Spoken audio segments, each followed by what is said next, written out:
Le 30 et 31 août, ordre est donné par le Gauleiter Bürkel d'évacuer l'administration allemande vers la Sarre et le Palatinat.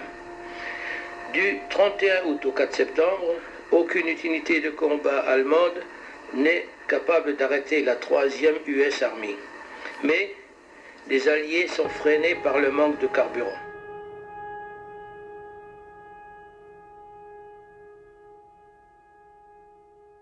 La libération, on était content, avec tout le mal que les Allemands avaient fait. On était heureux.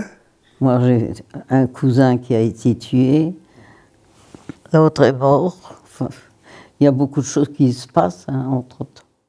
9 septembre 1944. Romba et une partie de la Val-et-Lorne sont libérés après 4 années d'occupation allemande. Retraçant alors l'histoire de ces hommes et de ces femmes, de ces civils et militaires ayant vécu la nazification, les évacuations, la résistance ou encore l'arrivée des Américains. De cette drôle de guerre de 1939 à ce devoir de mémoire d'hier et d'aujourd'hui.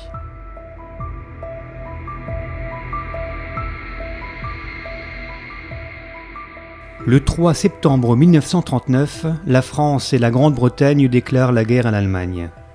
Jusqu'en mai 1940, rien ne se passe. C'est la drôle de guerre. Les deux camps allemands et français sont dans l'attente et il n'y a ni d'une part ni de l'autre une offensive généralisée. Mais cette période de la drôle de guerre, je la qualifierais d'anxiogène pour les populations. Parce qu'on les prépare à la guerre depuis 1938 et un peu partout, dans la vallée de l'Orne notamment, eh bien, ont lieu des exercices de simulation, des exercices de préparation à cette guerre imminente. Et puis je dirais que c'est anxiogène aussi pour la population parce que depuis 1939, eh bien, c'est la mobilisation. Tous les jeunes rombasiens sont partis à la guerre et on ne sait pas quand elle commencera et quand elle finira. Donc c'est une angoisse. C'est une période, la drôle de guerre, anxiogène également parce que la population assiste au va-et-vient des troupes militaires françaises.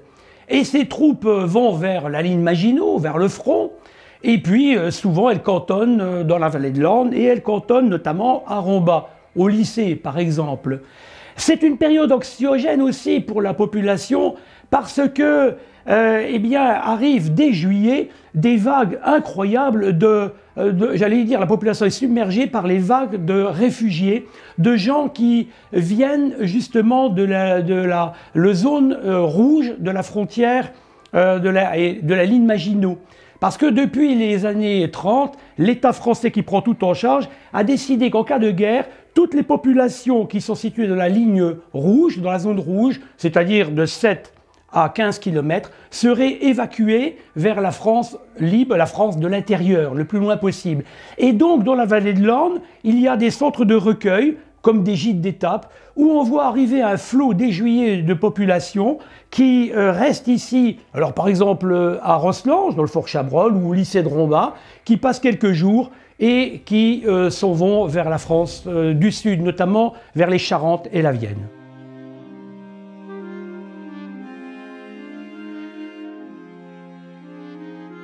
Le 10 mai 1940, l'Allemagne déclenche son offensive vers l'ouest en contournant la ligne Maginot. Les bombardements de l'aviation allemande touchent un grand nombre de villes et villages de la vallée de l'Orne. L'aviation allemande bombarde notamment l'usine de Romba, ou comme ici, Moyeuvre-Grande. Paniqués par l'invasion allemande, de nombreux Rombasiens et Rombasiennes fuient vers le sud, sur la route de l'Exode. En témoigne le récit de Martial Faucillon. Un grand nombre de personnes sont parties dès le début de la guerre. Parmi elles, la plupart des cadres de l'usine sidérurgique de Romba, qui se sont retrouvés à Saint-Chamond et à Guérigny. Il y avait là-bas des usines qui permettaient d'occuper tous ces cadres. Suite à la défaite française dès juillet 1940, les Allemands rétablissent la frontière de 1871, c'est-à-dire celle de la première annexion. La Moselle est annexée de fait. Je crois que pour bien le comprendre, il faut remonter à la première annexion. En 1871-1918, on est annexé et il y a une frontière. mais on peut passer très facilement, par exemple, de Moyeuvre à Jeuf, il n'y a pas d'autre problème. Par contre, l'annexion de fait, ça veut dire que les Allemands considèrent que l'Alsace-Lorraine leur appartient et que donc ils vont installer une frontière internationale, par exemple, avec un bureau de douane entre Moyeuvre et Jeuf. Et à ce moment-là, nous sommes dans la période ce sont des nazis. Et donc, cette frontière, eh bien, pour la franchir, c'est quasiment impossible.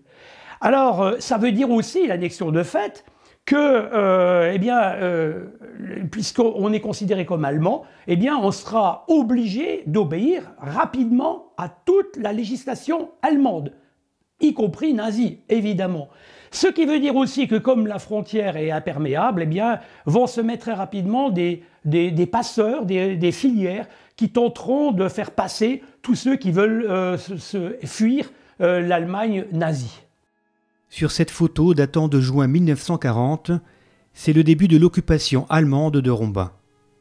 Distribution de pactage aux soldats de la Wehrmacht dans la cour du collège.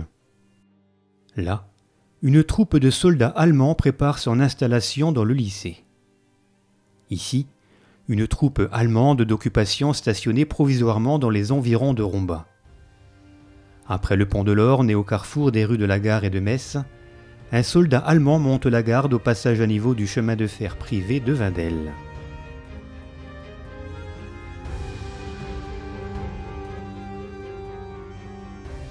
Dès juillet 1940, des milliers de Mosellans sont expulsés en zone libre.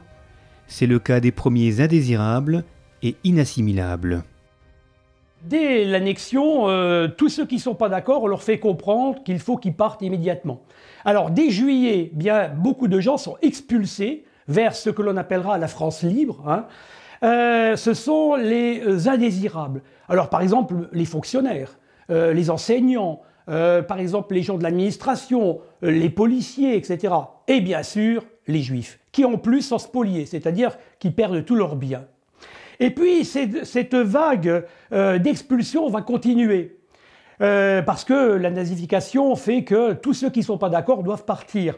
Et alors, en deux vagues successives, donc dès août et novembre 1940, eh bien, tous ceux qui sont jugés inassimilables, c'est-à-dire francophones, doivent partir. C'est le cas, par exemple, des membres du Souvenir français de Rombin. On leur fait comprendre qu'il faut partir immédiatement. Et puis encore une autre vague, encore en avril 1941, de tous ceux qui se considèrent comme francophones, c'est-à-dire qu'ils ne veulent pas obéir aux lois allemandes, donc on leur dit, aux lois nazies, on leur dit, vous partez immédiatement. C'était la dictature, où il fallait se soumettre, où il fallait prendre sa valise et foutre le camp. Celui qui ne voulait pas se soumettre, il finissait à Queuleux et puis au camp de concentration. Mais ceux qui n'avaient pas beaucoup d'argent, ils ne mangeaient pas toujours à leur faim.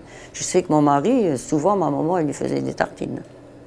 Parce qu'eux, ils n'avaient pas grand-chose, les beaux-parents. Oh, c'était pas une belle période, hein. Mais bon, c'est passé. Oui, c'est passé, vous dites. Oui. D'un air comme ça, c'est passé, voilà. Ben oui. Ah ben, je ne vais pas pleurer pour ça, hein. J'ai assez pleuré pour autre chose. Une deuxième vague de départ était due aux expulsions en août et novembre 1940. Pendant cette même période, il a été demandé à tous les fonctionnaires titulaires de signer un papier par lequel ils se mettaient sous l'obédience du Führer. Certains n'ont pas voulu signer et ont été expulsés en novembre 1940. Certains ont signé et sont restés jusqu'à ce que les Allemands envahissent la Russie.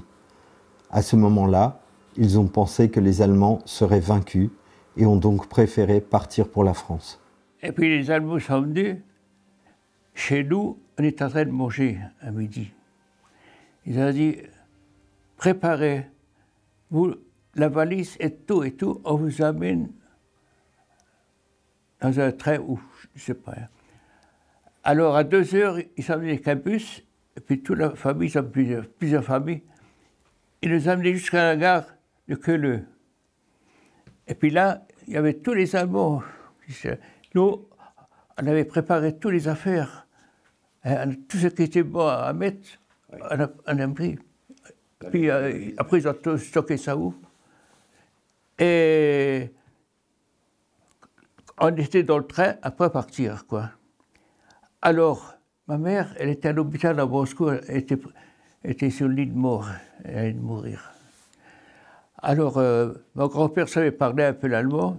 Il a dit à un haut allemand là, que la question, voilà, j'ai ma mère qui est à l'hôpital, etc. Mais il nous a fait descendre du train. Et puis nous, on est partis à l'hôpital voir ma mère. Puis on a resté 2 jours là-bas, on a dormi sous la paille dans une pièce, etc. Après, il nous a ramenés à la maison au bout de 2-3 jours. Voilà. Et ma mère, elle est morte pendant ce temps-là. À peine vue, elle est morte, quoi. Et puis... Et les autres personnes qui étaient dans le bus avec vous Ils sont tous partis, je ne sais pas où. Ils ne nous ont rien dit. Allez, hop. Des expulsés sont ainsi accueillis en zone libre, comme ici des Rombasiens à Orange. Parallèlement, pour pallier ces nombreux départs, l'usine allemande de Romba fait alors appel à des Ostarbeiter. Pendant la guerre, l'usine et les mines du groupe de Romba sont au ralenti. Mais n'empêche qu'il y a eu la mobilisation et on manque de main-d'œuvre. Et pour suppléer la main-d'œuvre, eh bien, les Allemands font venir, en général ce sont des gens jeunes, des prisonniers de guerre, Ostarbeiter, c'est-à-dire de l'Est, principalement des prisonniers russes et des prisonniers ukrainiens. Mais aussi, ils vont rafler des populations et ramener des familles presque entières avec des femmes. Et dans les 2 camps qui se situent, un près du cimetière d'Amnéville et l'autre à la cantine du Bois, donc au pied de Coulanges, eh bien, il y aura même quelques naissances, mais aussi des gens qui vont y laisser la vie. Et puis là, je me rappelle quand il y avait, dans un parc, il y avait 2 canons allemands qui étaient là. Puis il y avait des Russes qui étaient là pour faire l'entretien, des machins comme ça. Alors, moi j'allais voir derrière des maillages comme ça pour voir les Russes. Alors ils ont dit, ils voulaient à manger. Alors moi j'apportais du pain, et puis eux ils nous faisaient des jouets comme ça, en bois, tout ça. Et puis nous, moi j'allais chaque fois apporter un morceau de pain, en cachette comme ça, puis voilà. C'était plein de Russes, tout.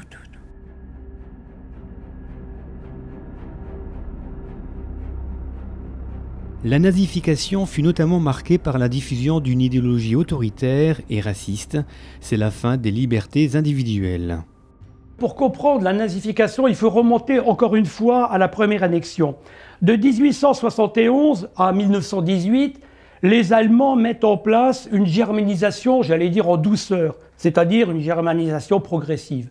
Mais lors de la deuxième annexion qui commence dès le 1er juillet 1940, là, les Allemands mettent en place une nazification. Alors, qu'est-ce que c'est que la nazification? Bon, c'est un vaste débat. En 2 mots, disons, pour résumer, c'est d'abord, si vous voulez, la diffusion d'une idéologie. Une idéologie autoritaire, c'est-à-dire, c'est la fin des libertés individuelles. C'est une idéologie raciste. J'ai parlé tout à l'heure de la traque des Juifs, qui commence dans la vallée de l'Orne, sous nos yeux, quelque part. Voilà. Ensuite, la nazification, c'est l'imposition, l'obligation d'utiliser la langue allemande. Alors, dans la rue, du jour au lendemain, dans les magasins, partout, quand on fait ses courses, quand on va à l'administration, on est obligé de parler l'allemand. L'allemand est rendu obligatoire à l'école. Donc, les maîtres français sont partis, on fait venir des maîtresses et des maîtres allemands qui apprennent aux jeunes la langue allemande, ce qui est très difficile pour eux. La germanisation, c'est aussi la germanisation de tous les noms des rues. Donc, tous les plats qui expliquent les rues, les places, que sais-je encore, tout est enlevé et on met des noms germaniques à la place. C'est aussi l'introduction de toutes les cérémonies, les commémorations patriotiques allemandes. On est obligé de le faire. Et y compris la fête, l'anniversaire du Führer Adolf Hitler, ou même la célébration des batailles, des victoires allemandes. On est obligé de célébrer tout cela. Et puis, la nazification, c'est aussi l'introduction d'une surveillance politique. Alors, chaque ville, chaque village, eh bien, on met à la tête un Northgruppenleiter. Hein. Et à Romba, par exemple, la ville est divisée eh bien, en quartiers. Et à la tête de chaque quartier, il y a quelqu'un qui vous surveille, c'est le Blockleiter. Il ne faut pas oublier aussi que dans la rue de la Gare, il y a la Kommandantur, il y a un bureau de la Gestapo, la police spéciale, qui est partout présente à Romba. Alors c'est une pression énorme sur la population, et notamment avec l'embrigadement des jeunes. Alors tous les jeunes garçons sont obligés d'aller dans les jeunesses hitlériennes, la jeunesse hitlérienne, Hitlerjungen, hein, et les filles à la BDM, Bund Deutscher Mädchen. Et puis là, on est en uniforme, on défile au son militaire, on commémore toutes les fêtes patriotiques allemandes, avec les drapeaux nazis qui flottent partout, y compris au lycée. Voilà. Et puis, on prépare déjà les jeunes garçons, parce qu'on fait beaucoup de sport et beaucoup de maniement d'armes aussi pour les garçons, on les prépare au service militaire obligatoire dans la Wehrmacht, qui va être instauré en 1942. Le but suprême de la nazification, c'est j'allais dire, d'assimiler les Mosellans, et donc les Rombasiens, et de les faire entrer dans ce qu'on appelle la Volksgemeinschaft, c'est-à-dire la communauté du peuple allemand, et d'en faire, sous 2 ans seulement, des Reichsdeutscher, c'est-à-dire des Allemands à part entière qui vont obéir comme n'importe quel Allemand aux lois nazies.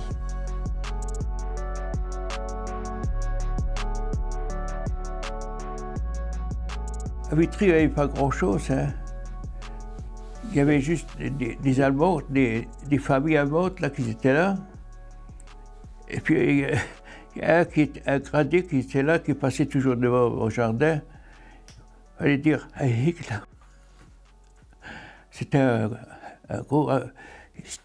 costume allemand.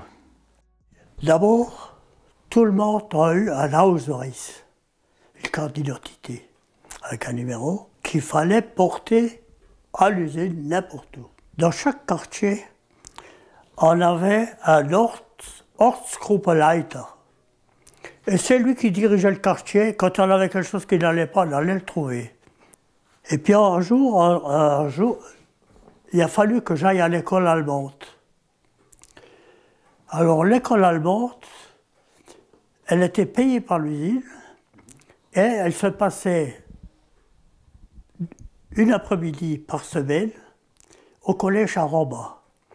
Et c'était l'instituteur Klein, un ancien instituteur à moi, qui faisait le cours. Et je l'ai en haut, je pourrais vous le montrer, j'ai eu le certificat de sortie de l'école allemande, je pourrais vous le montrer, je l'ai en haut. Hein. Donc vous appreniez quoi? Hein? Vous appreniez quoi? L'allemand? À parler l'allemand et à écrire. Et l'allemand était facile parce que les terminaisons, tout ça, ça rentrait plus vite que le français.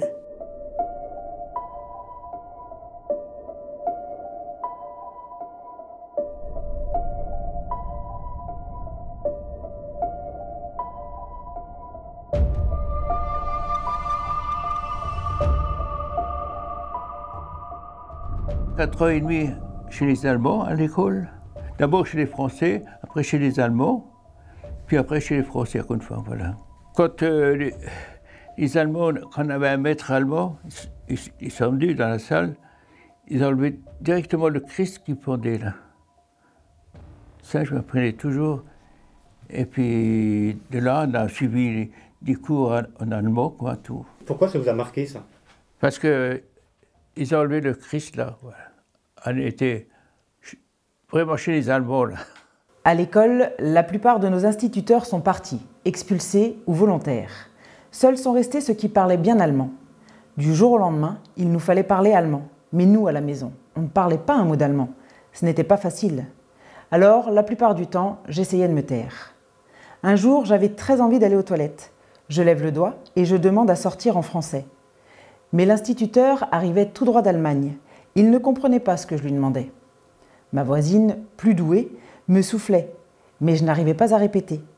Ça a duré un long moment avant qu'il ne me laisse sortir.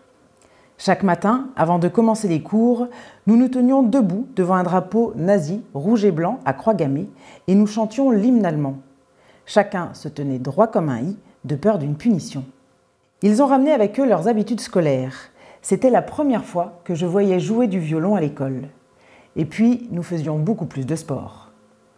Dans la dernière classe, celle du certificat d'études, la discipline était encore plus rigoureuse. Nous devions montrer l'exemple. Au coup de sifflet, nous partions en rang par 5 dans la grande rue et nous avancions en chantant jusqu'à la place de la République où nous nous arrêtions au coup de sifflet.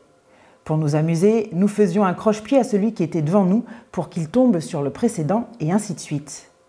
Mais cela, nous ne l'avons pas fait souvent, car coup de sifflet, tout le monde s'arrête et le fautif est sorti des rangs en pleine rue devant tout le monde et reçoit une bonne correction. Coup de sifflet et tout le monde repart. Nous étions 45 élèves dans la classe. Mais quand l'instituteur disait « Silence !», on ne pouvait même pas remuer les pieds, de peur d'être pris et rossé. Tous les instituteurs n'étaient pas nazis, et M. Mayer a su faire preuve de pitié lorsqu'on est venu me chercher en classe parce que mon père était arrêté. Tout cela ne peut pas durer, disait-il. Par contre, à la Hauptschule, il y avait une institutrice qui frappait à tour de bras. Elle avait tellement battu notre camarade que toute la classe pleurait. D'autre part, il fallait être digne d'aller dans cette école. Aussi, après l'arrestation de mon père, on m'a retiré de la Hauptschule, c'est-à-dire l'école primaire supérieure, pour me remettre à la Volksschule, l'école primaire. Mais cela n'a pas duré, puisque nous aussi nous avons été emmenés. Pendant le printemps, nous étions parfois réquisitionnés pour enlever les doryphores dans les champs de pommes de terre. Nous étions en rang et devions en enlever un grand nombre, mais si l'instituteur passait derrière nous et qu'il en retrouvait, nous étions punis. Je ne dis pas l'état du champ de pommes de terre après notre passage. Pour les jeunes, c'était la jeunesse hitlérienne. Beaucoup de jeunes y adhéraient pour le costume et le beau poignard qu'ils portaient à leur ceinture. Pour les parents, c'était l'espoir que leurs enfants aient une meilleure considération pour le choix d'un emploi. À l'école, le matin, avant les cours, l'instituteur demandait à l'élève responsable le nom des élèves qui n'avaient pas assisté à la réunion de la veille. Les non-inscrits et les absents devaient rester debout et recevaient une correction. Mon frère, qui devait rentrer en apprentissage, ne trouvait pas de patron, car il n'était pas inscrit à la Hitlerjugend. Seule l'entreprise Klaus ne demandait rien et elle fut rapidement submergée par un grand nombre d'apprentis.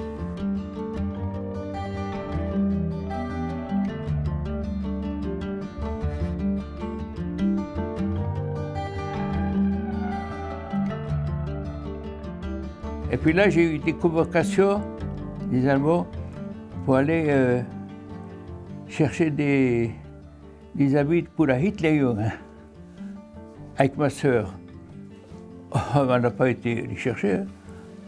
Autrement, ils avaient des habits, puis il fallait faire des cérémonies comme ça avec les Allemands. Hein. Nous, on a refusé, on n'a pas été. On a été dans le château à Roba, chercher des pouvoirs pour les habits là.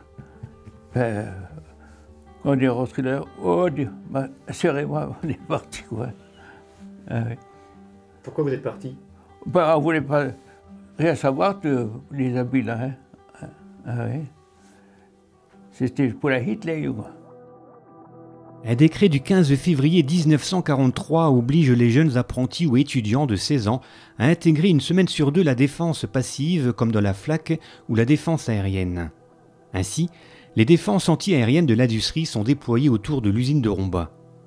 Les batteries de la FLAC sont positionnées. Ici, à Gandrange, un canon de 37 mm. Là, à Romba, route de Metz. Et encore là, devant le collège de Romba. Août 1942, le tournant de l'annexion. Le régime allemand donne la nationalité allemande aux Lorrains de souche et instaure le service militaire obligatoire des jeunes hommes dans l'armée allemande. Après-guerre, ils seront appelés les malgré nous. Ils sont 30 000 en Moselle, 1620 dans la vallée de l'Orne annexée, y compris à Gandange. 527 furent tués, dont certains à l'âge de 17 ans. En 1942, il y eut un recensement des classes 22, 23 et 24. Il était précisé que ces classes ne partiraient pas en guerre, mais qu'il fallait les entraîner différemment. C'était un pieux mensonge pour ne pas affoler les populations. Mais tous les jeunes recensés ont été envoyés en Allemagne. Mon frère, qui était de 1924, ne voulait pas partir pour l'Allemagne. Il s'est donc sauvé. La famille risquait des représailles, et une personne est venue nous prévenir que nous étions sur la liste des personnes qui seraient arrêtées le 7 janvier 1943. Nous sommes donc partis dans la nuit du 2 au 3 janvier 1943 par nos propres moyens. Ma mère a trouvé un passeur et nous avons marché toute la nuit avec une valise dans chaque main. Sous l'occupation allemande, une administration municipale se met en place à Rombas-Clouanges, dont ici le maire, M. Bauer, ancien directeur de l'école protestante de Rombas. Parallèlement, hommes ou femmes, jeunes filles ou jeunes hommes étaient enrôlés dans la RAD ou dans le service du travail obligatoire du Reich pour suppléer dès le mois d'avril 1941 au manque de main-d'œuvre dans l'économie.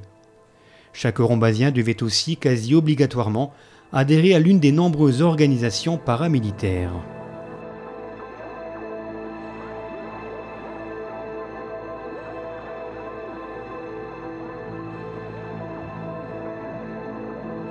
Les Lorrains étaient contraints d'adhérer à un fonds d'aide et de solidarité. Chaque foyer payait sa cotisation et bien souvent des personnes quêtaient sur la voie publique. D'autre part, les hommes étaient obligés d'adhérer à certains mouvements. Il y avait la NSKK qui regroupait ceux qui savaient conduire ou ceux qui s'intéressaient à l'automobile ou à la moto. La plupart des commerçants de Rombas y adhéraient. Il y avait aussi les SA qui faisaient régner la terreur ou encore les pompiers. La plupart des hommes qui ne voulaient pas être marqués politiquement choisissaient ce mouvement. Il n'y a jamais eu à Rombas autant de pompiers que pendant la guerre. Les Allemands avaient la main sur tout.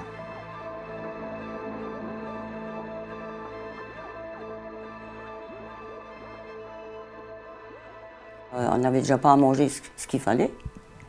Il y avait des cartes pour acheter du pain. Et on n'avait pas le droit d'avoir plus, on avait des tickets. Tous les jours, on allait chercher le lait, puis le pain, puis le ticket. C'est tout, autrement, moi, à l'âge-là, hein, on est quand même... les parents, ils étaient plus inquiets que nous, c'est certain. Je sais qu'un jour, je faisais les carreaux, c'est-à-dire les vitres du magasin. Alors j'étais sur la murette. Et il y a un militaire, un Allemand, il est passé et puis il m'a empoigné. Et là, je me suis retournée, je l'ai regardé et je ne voulais pas lui donner une gifle, mais j'ai fait le geste. Alors, j'ai entendu qu'il disait « Oh, elle est costaud ». J'ai dit « Oui, je suis costaud », je dis. Et bientôt, je dis « On sera encore plus costaud parce qu'on sera seul ». Alors, il a dit « Was » en allemand. « Was ». Ben, j'ai dit « Yet ». Alors, j'ai expliqué. Aujourd'hui, je suis ici, vous êtes là. Mais demain, vous, l'autre côté là-bas. Nous, on reste là, mais pas vous. Alors, il a dit, mousse, oh, je voulais me retenir ce mot-là. Non, il expliquait que, il a dit, oh, il faut l'épargner, il ne faut pas... Alors, mais enfin, ils ont été corrects. En France libre, de nombreux expulsés se retrouvent à Orange, Lyon, Forcalquier ou Albertville. Ici par exemple, la famille Bilotte de Rombas, devant une épicerie lyonnaise, ou là, avec ce souvenir scolaire d'enfants rombasiens expulsés à Albertville.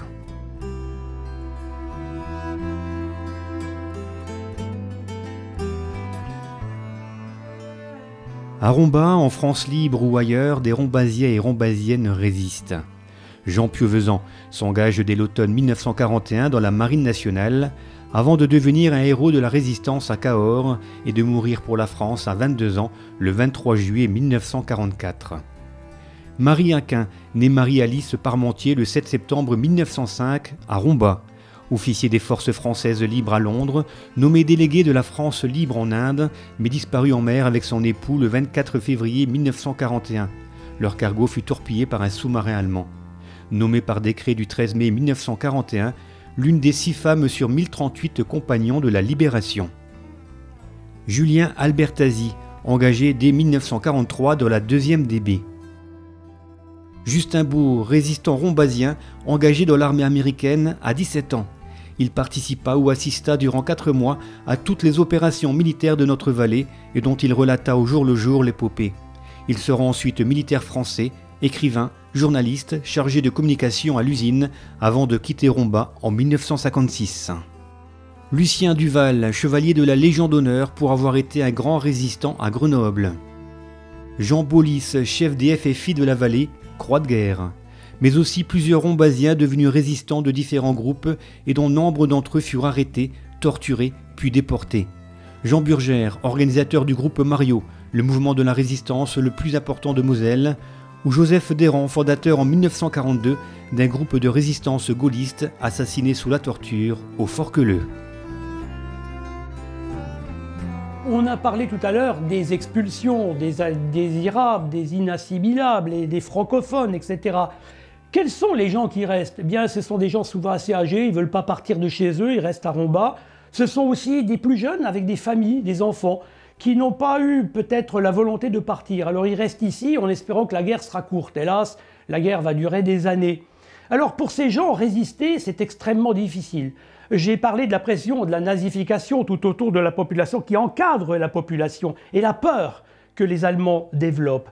Alors on peut résister de façon simple, c'est-à-dire on fait semblant, puis voilà, en se disant, ben, on courbe un peu la tête et puis on attend. On peut résister comme ça, par exemple à l'usine, en faisant des petits sabotages, mais pas trop importants parce qu'on risque sa vie et celle de sa famille. Voilà. Il y a des gens qui auront le courage d'échapper au service du travail obligatoire qui est instauré en 1942, mais la famille risque gros. De même que certains refusent le service militaire dans la Wehrmacht des jeunes et fuient, essayent de passer en France. Et là, c'est compliqué parce que souvent, les gens risquent la déportation. Alors, résister, c'est très difficile pour la population. Et pourtant, il y a des gens qui vont résister. Alors, ce sont souvent des anciens membres, des anciens combattants ou des plus jeunes qui vont dans le groupe Desrands, de M. Desrands, qui est un groupe gaulliste. D'autres, plutôt de la CGT, du Parti communiste, vont aller dans le groupe Mario. Mais je répète, pour la population, c'est extrêmement difficile. Il y aura aussi des gens à Romba qui vont servir, des gens modestes, mais qui vont servir de passeurs, emmener les gens vers Moyeuvre et puis de là jusqu'à Jeuf. De nombreux rombasiens et rombasiennes appelés PRO, patriotes résistants à l'occupant, du fait de leur attitude hostile aux Allemands, sont expulsés en Allemagne, et notamment à Lebeuss, en Haute-Silésie. Voici le témoignage de Geneviève Dor, née Müller. Les Allemands sont arrivés, ils ont réquisitionné la cimenterie et les ouvriers. Mon père était le seul cadre. Ils en avaient besoin, donc ils l'ont employé et même bien payé. Cela a provoqué des jalousies dans la population française de Romba, qui le prenait pour un partisan allemand, et dans la population de souche allemande, qui ne comprenait pas pourquoi lui. Plus tard, les Mosellans avaient le choix entre rester ici et accepter la nationalité allemande, ou opter pour la France. Mon père n'a rien dit à la maison, mais pour rien au monde, il n'aurait pris la nationalité allemande. Il a été convoqué pour se faire expliquer qu'il n'était qu'un imbécile, et qu'il serait surveillé jusqu'à ce qu'on statue sur son sort. Les Allemands sont venus le 15 janvier 1943 chercher mon père pour l'envoyer dans les camps. Ce n'était qu'un sale Français. Le dimanche 24 janvier 1943, 6 h du matin, ils étaient là, de nouveau pour nous, ma mère, mon frère et moi. Ils ont dit à ma mère de préparer quelques vêtements. Ils étaient plusieurs et ne nous ont pas quittés d'une semelle. Devant la porte, il y avait un camion pour les bagages et un bus pour les gens. Et quand le bus fut plein, nous sommes allés à la gare de Thionville.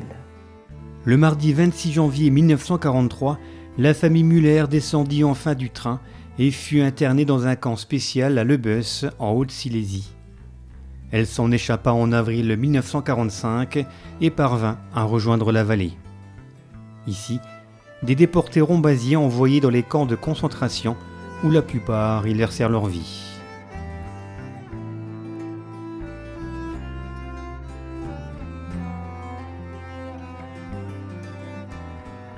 Il y avait les caves, quand la sirène le donnait, il fallait aller dans la cave.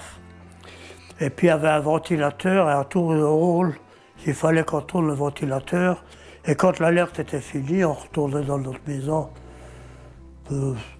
Ça s'est assez bien passé. Les sirènes, quand ils sonnaient, n'importe quelle heure, on devait aller jusque-là, dans la cave. Tous les gens ils venaient près de l'église, il y avait une grande salle. On était tous là-dedans, pendant l'alerte, quoi. Des traces de ce passé existent encore dans notre vallée, comme ici au Cap Horn, ou l'ancienne maison des Sadicas sur le site des Portes de l'Orne. Cette flèche blanche sur la façade indiquait aux habitants l'endroit d'un refuge en cas de bombardement allié. Le 6 juin 1944 a lieu le débarquement allié en Normandie. Le 31 août, le 20e corps de la 3e armée de Patton est à Verdun. Les Allemands ne cessent de battre en retraite. Sur la photographie, on reconnaît au centre Patton, et à ses pieds son fidèle chien Willy. À droite, au premier plan, le général Walker, commandant du 20e corps d'armée, et à gauche, le général Leroy Irvine, commandant la 5e DI américaine. La libération semble proche, et pourtant, rien ne va se passer comme prévu. Effectivement, le 1er septembre, c'est un coup d'arrêt. C'était trop beau. Le 6 juin a lieu le débarquement. Le 31 août, les Américains sont à Verdun. Le 1er septembre, coup de théâtre, panne de carburant et de munitions durant 5 jours. J'allais dire, la tendance n'a pas suivi, la logistique non plus. Du coup, vous allez me dire, 5 jours, c'est peu. Mais dans une guerre, c'est énorme. Parce que les Allemands, beaucoup disent, ils refluent. Mais non, pas du tout. Ils ont l'ordre de tenir l'Alsace-Lorraine, de s'y maintenir. Et ils se précipitent immédiatement durant ces 5 jours sur les forts de Thionville et surtout sur les forts de Metz. Et ils prennent position, ce sont des soldats aguerris, je le signale. Et donc ces 5 jours perdus font que la libération, qui devait être presque une formalité de la région, eh bien, va s'éterniser jusqu'au mois de novembre.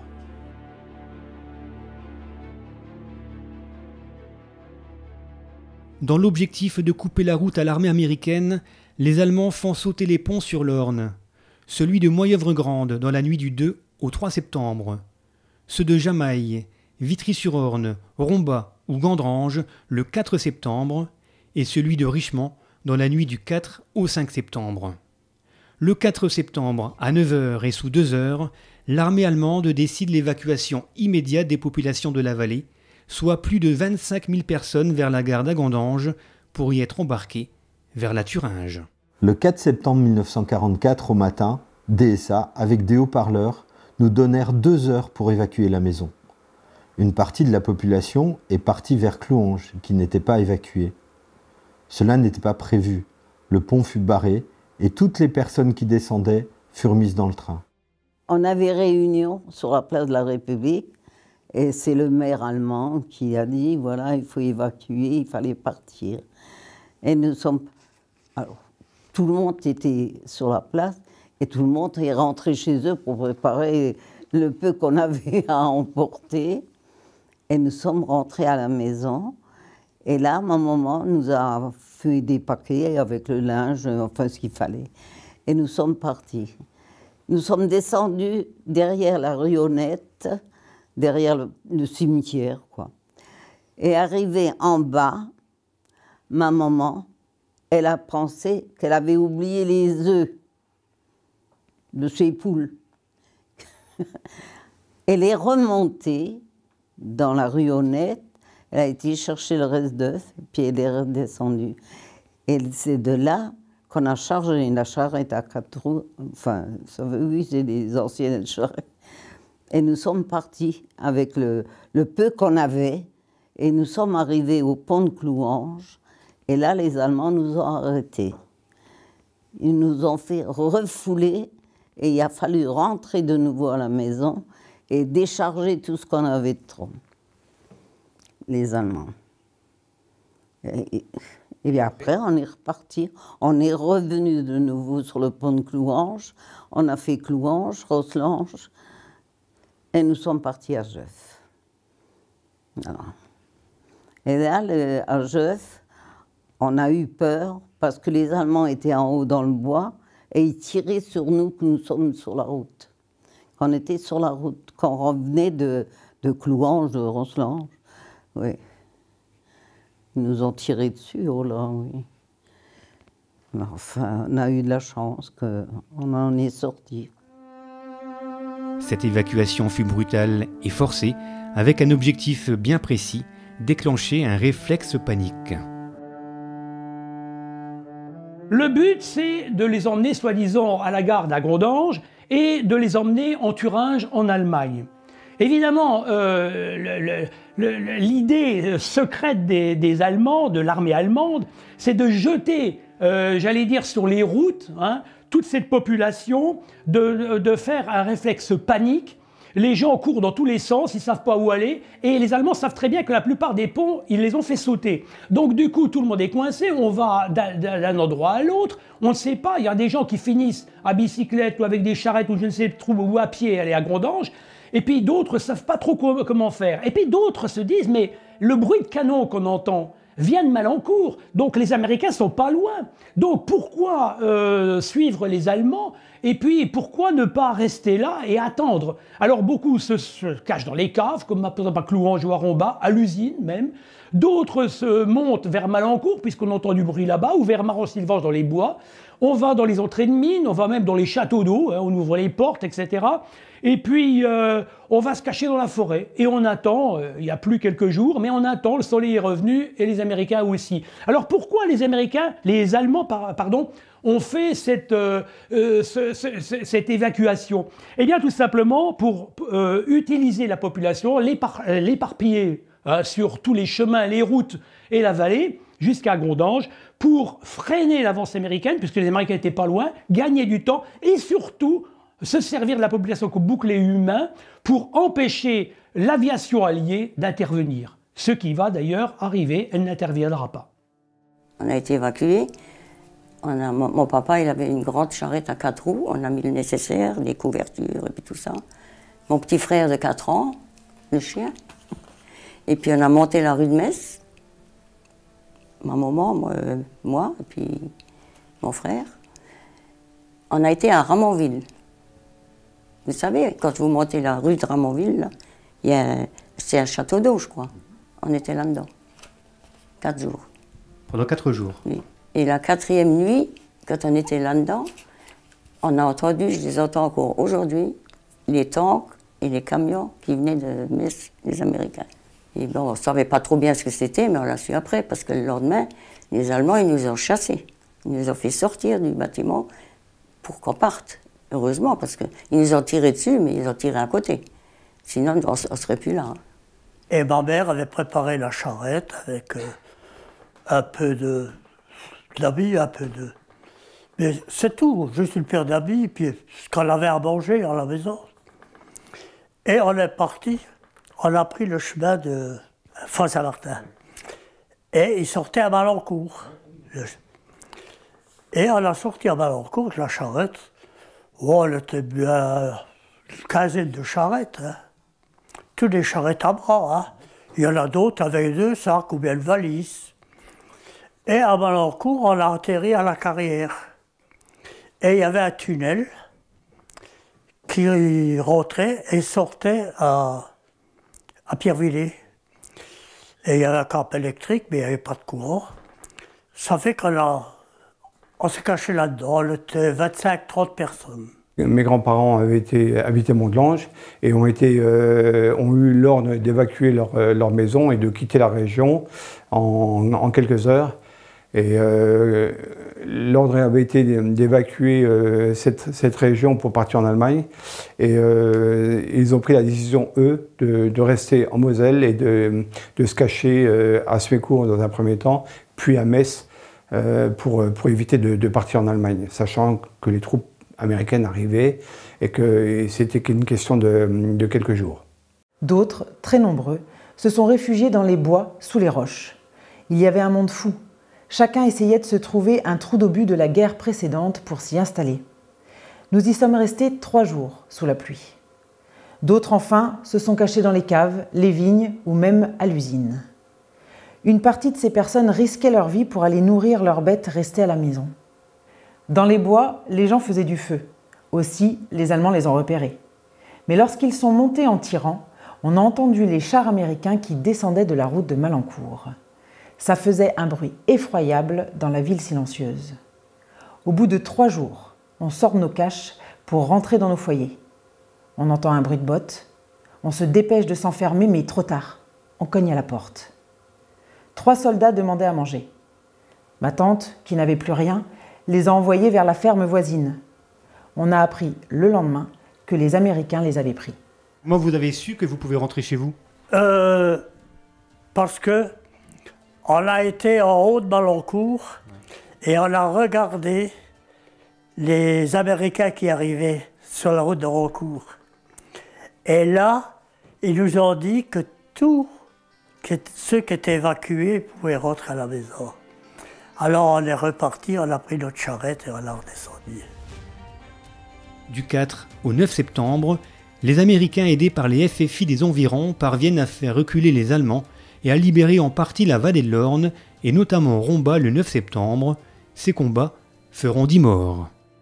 Le jour où les Américains ont bombardé le clocher du temple protestant, nous habitions à Clouange, on appelait ça à l'époque le gratte-ciel, parce que c'était une maison qui était la plus haute des environs, et nous habitions avec ma grand-mère au dernier étage.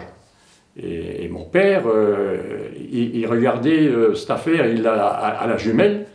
Alors je vois le risque qu'il prenait, parce que les Américains, eux, dès qu'il y a quelque chose qui brillait, ils tiraient dedans. Hein. Et moi et ma mère et tous les habitants de l'immeuble, nous étions dans la cave. Et je me souviens encore dans cette cave sinistre d'ailleurs en plus, qui était éclairée plus ou moins avec des lampes de l'époque. La libération effectivement de Romba, et comme de toute la basse vallée de l'Orne, a lieu le 9 septembre.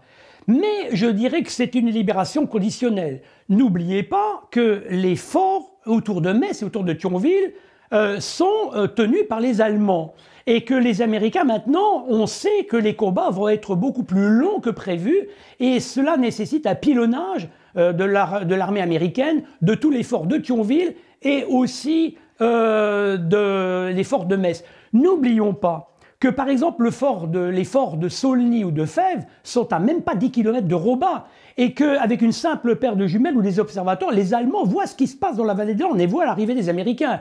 Donc, la libération, certes, on redevient français, certes, mais c'est conditionnel. Il faudra attendre la fin des combats et la libération de Metz.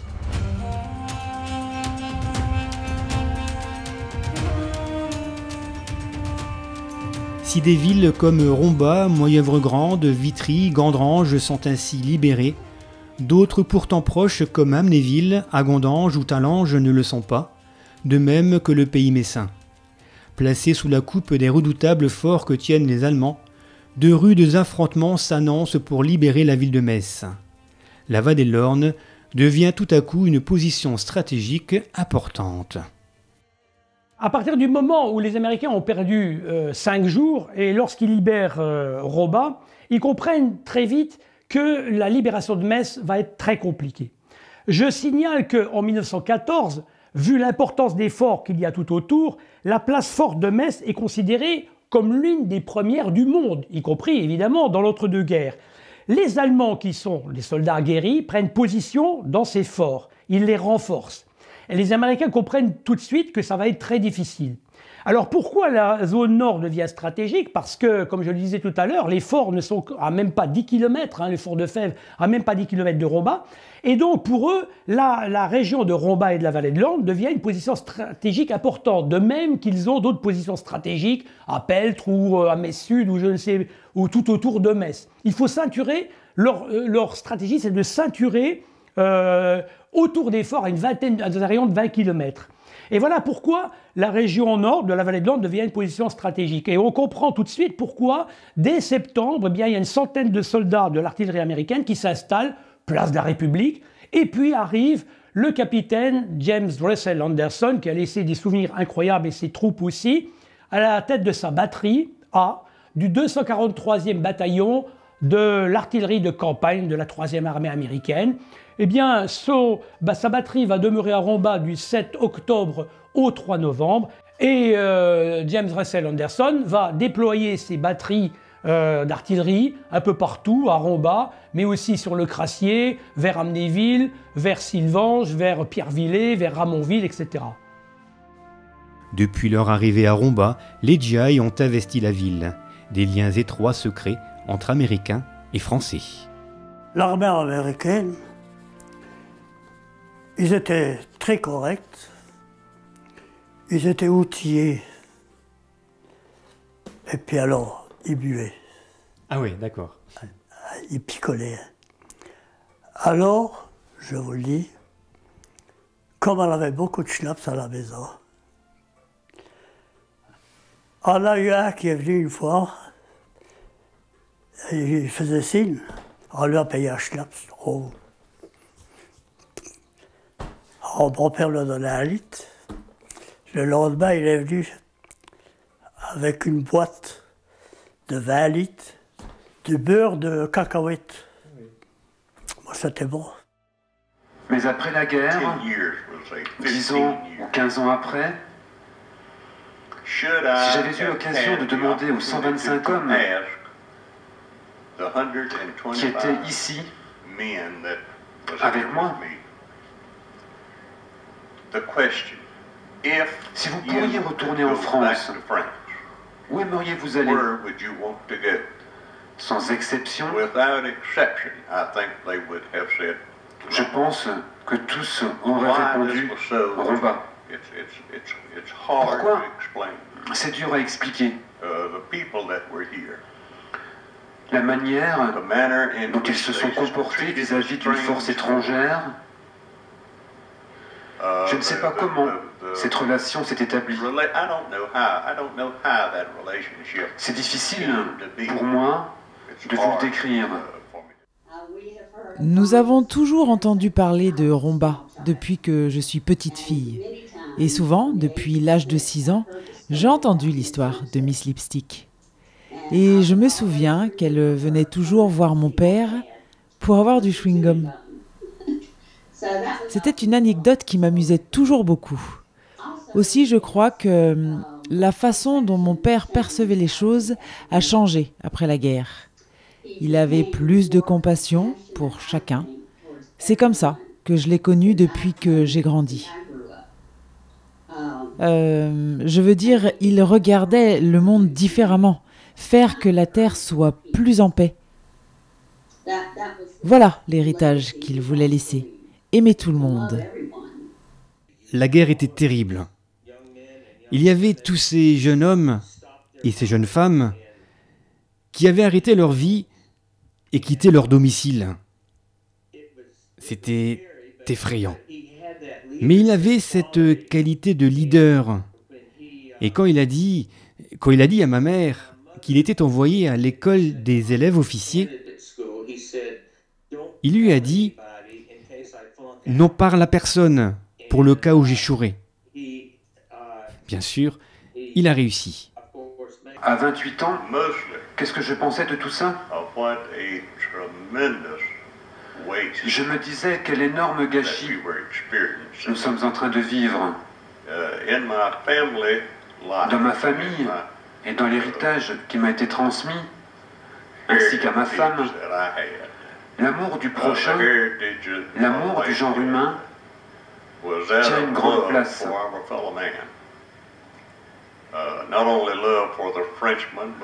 Pas seulement l'amour des Français, mais aussi en tant que personne, l'amour des Allemands, l'amour des Belges, bref, l'amour des gens en général.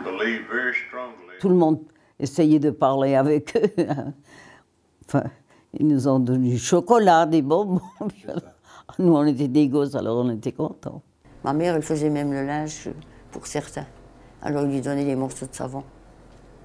Il la payait avec des morceaux de savon. L'Américain était là. On osait aller au bal. Alors, qui c'est qui nous conduisait? Mon papa, pas mon papa, ma maman venait avec nous, mais c'était des Américains militaires. Ils nous prenaient, ils nous emmenaient chez Prat ou n'importe où c'est qu'il y avait le bal. Mais ils étaient braves, ils étaient corrects et tout. Et ils nous attendaient. Quand le bal était fini, ben, ils nous ramenaient devant la maison.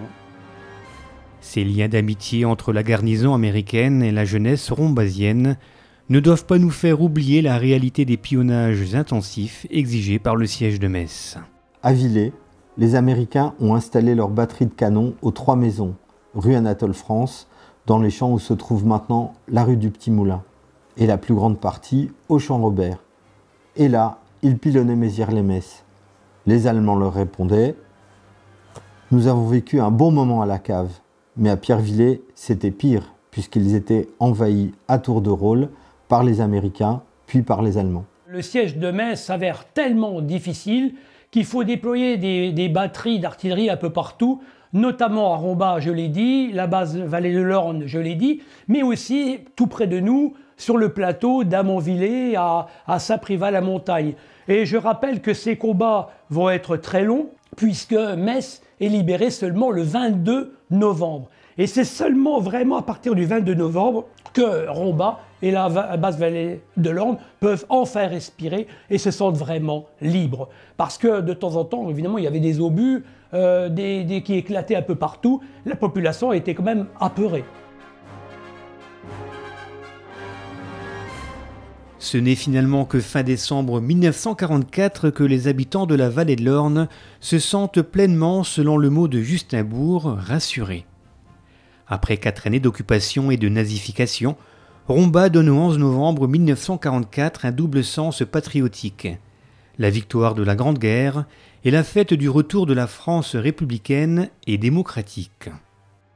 À partir de 1945, aux célébrations patriotiques nationales, s'ajoute désormais en septembre la commémoration des victimes de l'évacuation du 4, des derniers combats autour de Rombas, du 4 au jour de la libération, et même au-delà, jusqu'au 25 septembre. Une commémoration à chaque fois rehaussée de la présence des anciens FFI des environs, ainsi que celle des déportés réchappés par miracle des camps de la mort. Des fêtes patriotiques d'après-guerre, inévitablement teintées d'un désir de vengeance de certains contre les collabos, et que la création des comités de libération tâcheront de limiter. Mais Rombas, comme les communes voisines, auront bien du mal à éviter règlement de compte, simulation de pendaison et femmes tondues. Et tout de suite, à la libération, il y avait tous les prisonniers de Vitry, c'était en costume rayé comme ça. Ils étaient tous sur une charrette, alors ils étaient tous là, puis ils ont fait le défilé à Vitry. Et puis, toutes les femmes qui ont fréquenté les Allemands, alors ils étaient là, ils ont coupé les cheveux à toutes les femmes devant nous. Ça, je me rappelle encore, très bien. Pour ma famille, la libération a été plutôt triste. Mon grand-père n'était pas rentré des camps. Mon grand-père, il est rentré qu'en 1945 des camps. Alors, à la limite, c'était pas une période de joie pour mes grands-parents. Ils attendaient vraiment le retour de mon grand-père pour fêter la victoire, quoi. La guerre, naturellement, ne s'est pas arrêtée à Rombas pour nous, ou bien au contraire. Nombreux de mes camarades se trouvaient, ainsi que moi-même, sur le front de l'Est, en particulier en Pologne, en Prusse orientale ou encore dans les pays baltes. Et c'est successivement après que l'armée russe avançant dans nos positions, nous nous sommes retrouvés en Allemagne. Mais pour nous-mêmes, commençait d'ailleurs un autre drame. Nombreux d'entre nous ont été faits prisonniers par les Russes et se sont trouvés prisonniers dans les pays baltes, en Ukraine et tout en dernier à Tambov, de sinistres camps qui rassemblaient les Français et dont nous sommes revenus seulement en octobre 1945, c'est-à-dire 11 mois après la libération de Rombas. La réinstallation des familles fut donc difficile, mais l'enthousiasme des retrouvailles aidait à mieux vivre ces moments. À noter que les collaborateurs et les dénonciateurs bien connus de la population furent arrêtés, jugés et interdits de séjour à Rombas pour la plupart. C'était donc l'ultime et le dernier départ de quelques Rombasiens. Le chapitre de cette drôle de guerre s'achevait. Au bout de 2 mois et demi, mes grands-parents sont revenus à leur maison. Il ne restait plus rien. Plus de vêtements, plus de produits de première nécessité, plus d'ustensiles de cuisine. Et sa tâche à elle a été d'aller retrouver ses voisines pour leur poser des questions par rapport à ce pillage. Et à sa grande stupéfaction, elle a retrouvé une partie de son matériel chez les voisines. Et une petite anecdote, au bout de quelques semaines, elle a retrouvé une de ses robes sur le dos d'une ménagère qui faisait ses courses au marché. Et vu le fort caractère et puis la détermination de ma grand-mère, elle n'a pas mis beaucoup de temps à récupérer sa robe. Je me souviens encore que j'allais faire de la contrebande au Luxembourg. J'allais avec ma mère, ma tante, il y avait des bus qui étaient organisés. Pour aller au Luxembourg, on allait chercher du café. Je me souviens que ma mère me cousait du café j'avais des pantalons à golf, me cousait des sacs de café. Bon, quand après on revenait à la douane, les douaniers étaient plus ou moins complaisants, hein, parce que bon, ils savaient très bien que... Voilà. Le 8 mai 1945, à 22h43, la seconde capitulation allemande est signée en banlieue sud-est de Berlin. Avec ses 22 et 25 millions de morts militaires et ses 38 à 55 millions de morts civiles, la Seconde Guerre mondiale fut le conflit le plus mortifère de l'histoire de l'humanité. Aujourd'hui, 80 ans après la libération de la Val et de l'Orne, que reste-t-il de cette période? Les mémoires fatiguées, complexifiées par le temps et de plus en plus sélectives des derniers survivants, l'héritage transmis par le capitaine Anderson à ses enfants, ou encore ses films et ses images. Et aussi la volonté de ces hommes et de ces femmes, de ces membres d'associations de transmettre la mémoire et l'histoire de celles et ceux ayant combattu et résisté pour notre liberté. Transmettons à nos jeunes cette mémoire d'un sursaut et d'un engagement de Français, de Françaises et Français, souvent anonymes et oubliés. Contribuons à renforcer les forces morales de notre pays. L'objectif, c'est de perpétrer le devoir de mémoire, c'est-à-dire de commémorer nos anciens suite aux différentes guerres. Le but de l'association, c'est d'illustrer la présence américaine avec nos uniformes, nos tenues, nos véhicules et de répondre évidemment aux questions des personnes sur la période 39-45. Nous avons toujours le souci d'être au plus proche de l'histoire et de rendre hommage ainsi aux troupes américaines qui ont libéré notre région. Le sommet français a été créé en 1872 en Alsace-Moselle annexée. C'est pour que les Alsaciens et Lorrains n'oublient pas la France et vice-versa, la France n'oublie pas les Alsaciens et Lorrains. Plus tard, c'est venu l'entretien des tombes des militaires qui sont morts au combat. Parce qu'on estime qu'un militaire qui est mort pour la France ne doit pas aller malheureusement à la fosse commune. Alors c'est un devoir de mémoire et c'est pour ça qu'on a, par Paris, on a l'ordre de reprendre tous les tombes qu'on peut. Nous avons un devoir de mémoire qui nous a été donné et que nous devons transmettre à d'autres. Et un jour ou l'autre, nous allons tous finir au même endroit. Et la seule chose qui nous reste, c'est le souvenir. Et nous avons besoin de créer ces souvenirs et de les offrir à d'autres.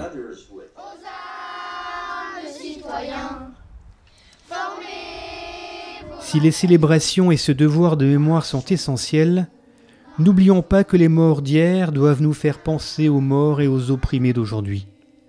Les démocraties bafouées et les conflits mondiaux dont certains aux portes de l'Europe, la montée de la haine, du nationalisme ou de la xénophobie, ici ou ailleurs, témoignent d'un monde fracturé, déchiré. Alors, à l'heure des cérémonies commémoratives célébrant la victoire des Alliés sur l'Allemagne nazie, rappelons aussi que cette liberté, en France et dans le reste du monde, est à tout jamais fragile. Et quant à la question, pourquoi est-ce important de se rappeler de tout ça et d'avoir des jeunes dans les commémorations que vous organisez? Je peux répondre à cette question en un mot, l'Ukraine. Et ces commémorations, nous avons besoin de nous remémorer tous ceux qui ont pris part à ce conflit. Et tous les sacrifices que ça a impliqué durant cette Deuxième Guerre mondiale. Et de ne pas oublier qu'il se peut encore qu'on nous demande de faire à nouveau les mêmes sacrifices, tout comme actuellement les gens en Ukraine. Là, Lorraine a eu un lourd passé historique au niveau de la Deuxième Guerre mondiale et il faudrait que les gens prennent conscience que ça n'a pas été simple pour beaucoup de personnes, quoi. Moi, je pense que c'est un événement qu'il ne faut pas oublier. Aujourd'hui, bien sûr, les jeunes gens ont plutôt tendance à passer ça outre. Mais bon, je pense qu'il faudrait un peu les remettre un peu en quelque sorte dans le circuit pour qu'ils puissent se souvenir aussi qu'il y a des gens qui sont morts pour qu'ils soient libres, quoi. Ça, aujourd'hui, ils ont beaucoup tendance à oublier tout ça. Alors qu'il y a eu quand même des millions de morts dans toutes ces guerres. Il est grand temps de nous remettre en question et de penser que cette liberté qui nous est tout à fait naturelle aujourd'hui, elle peut très bien nous être enlevée dans quelque temps et il faut absolument travailler de telle sorte qu'on puisse continuer à vivre en totale liberté. J'aimerais que certains jeunes viennent parmi nous adhérer à notre association, de façon qu'ils puissent eux aussi, et après, perpétuer ce devoir de mémoire. On est tous des associations, malheureusement, qui vieillissent, et on n'a pas beaucoup de jeunes qui reprennent le flambeau. Alors on voudrait bien avoir beaucoup de jeunes qui rentrent dans notre association, quoi. Il faut se persuader, il faut que les jeunes sachent exactement ce qui s'est passé, nos faiblesses françaises, la nazification, tout ce que ça a pu représenter pour la population, et souvent, je parlais tout à l'heure des jeunes qui étaient embrigadés. Et aujourd'hui, dans notre monde actuel, il faut se méfier de tout ce que l'on peut entendre, des fausses nouvelles. Et je crois que l'Internet peut entraîner les jeunes à se faire une fausse idée de la réalité. Et du matin au soir, on leur met des idées, certaines sont justes, mais d'autres sont fausses. Et cette espèce d'idéologie rappelle étrangement l'idéologie que la propagande nazie développait. Donc si l'on n'a pas de recul suffisant lorsqu'on est jeune pour comprendre ce qui s'est passé avant, je ne vois pas comment aujourd'hui on peut comprendre clairement ce qu'on est en train d'inculquer aux jeunes. Il faut rester vigilant, clairvoyant, en tout lieu, en tout moment, en toutes circonstances et en toute nouvelle. Le devoir de mémoire, c'est bien. Celui qui oublie son passé est condamné à le revivre et j'aimerais que les nouvelles générations puissent s'en souvenir, parce que c'est très important. Comme je le disais, c'est formidable de célébrer la libération et d'enseigner aux enfants et aux générations à venir qui n'avaient aucune idée, personnellement, de ce qui s'était passé pendant cette période, afin qu'ils puissent apprendre du passé et l'emmener avec eux dans le futur.